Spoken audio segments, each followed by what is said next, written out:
Muy cerca de nuestras costas nada este pez con alas de mariposa llamado rubio. Chelidonychis lastoviza, que significa en griego golondrina, aunque nunca vuele fuera del agua.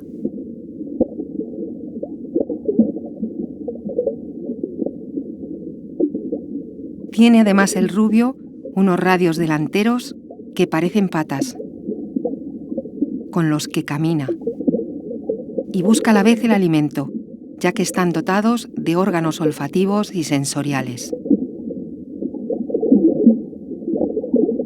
Las hermosísimas alas pintadas de azul las suele virar, escondiendo la belleza, ese misterio, también en el mar, asombroso e inexplicable.